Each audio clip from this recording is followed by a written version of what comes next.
Hello दोस्तों, इस video में हम लोग बातें करने वाले हैं जॉन गाल्सवर्दी के बारे में, उनके जीवन से जुड़ी हुई कुछ घटनाओं के बारे में। जी हाँ दोस्तों, तो आइए हम लोग वीडियो को शुरू करते हैं। जॉन गाल्सवर्दी का जन्म 14 अगस्त 1867 में किंगस्टन अपॉन थेम्स, सरे, इंग्लैंड में हुआ था। इनका परिवार बहुत ही समृद्ध था। इनके पिताजी का नाम जॉन गाल्सवर्दी था, इसलिए इनके पिताजी के नाम के आगे सीनियर यानी जॉन गाल्सवर्दी सीनियर कहा गया। और इनके पिताजी पेशे से एक वकील थे। इनकी माता का नाम ब्लांच बेली गाल्सवर्दी था। इनकी माताजी एक धार्मिक महिला थी। इन्होंने हैरी और न्यू कॉलेज ऑक्सफोर्ड में पढ़ाई की।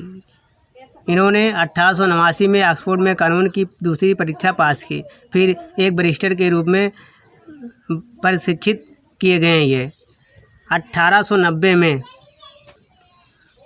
बार में इन्हें बुलाया गया। वे कानून का अभ्यास नहीं करने वाले थे, इसलिए वे विदेश चले गए और 1893 में जोसेफ कॉनराड से मिले। फिर एडिलेड, ऑस्ट्रेलिया के बंदरगाह में नौकायन जहाज़ के पहले साथी और भविष्य के दो उपन्यासकार घनिष्ठ मित्र इनके बन गए। 1895 में गाल्सवर्दी ने अदा या एड़ा नेमेसिस पियर्सन कूपर के साथ संबंध शुरू हो गया। ये उनके चचेरे भाई मेजर आर्थर गाल्सवर्दी की पत्नी थी। 10 साल बाद जब इन दोनों का तलाक हुआ, तब जॉन गाल्सवर्दी ने इनसे शादी की। यह शादी 23 सितंबर 1905 में हुई।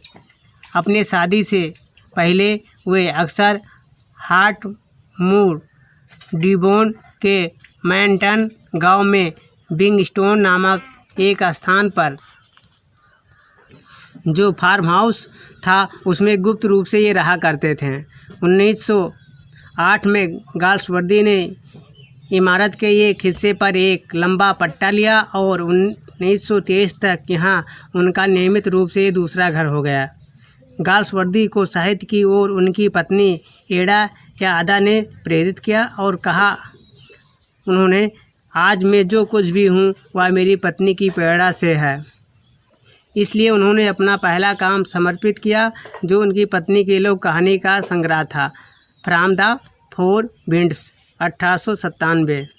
जॉन गाल्सवर्दी अपनी साहित्यिक जीवन की शुरुआत डिकेंस की तरह ही एक पत्रकार के रूप में की थी, लेकिन उन्होंने साहित्य की प्रत्येक शैली को छुआ। 20वीं शताब्दी में समस्या नाटक के यानी प्रॉब्लम प्ले के सर्वश्रेष्ठ उपन्यासकार और नाटककार के रूप में इन्होंने अपना नाम स्थापित किया।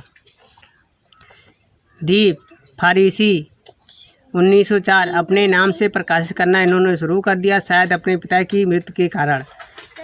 उन्हें अंतर्राष्ट्रीय PEN के पहले अध्यक्ष चुना गया। 1921 में साहित्यिक क्लब और 1929 में ऑर्डर ऑफ मेरिट चुना गया। वे इतने बीमार थे कि नोबेल पुरस्कार समारोह में भाग नहीं ले पाए। वे अपने जीवन के अंतिम 7 वर्षों तक वेस्ट ससेक्स के वरी नामक स्थान पर रहे। 31 जनवरी 1933 को उनकी लंदन स्थित ग्रोव लॉज हेम्पस्टेड में ब्रेन ट्यूमर के कारण उनकी मृत्यु हो गई। उन्हें 1932 में नोबेल साहित्य पुरस्कार दिया गया।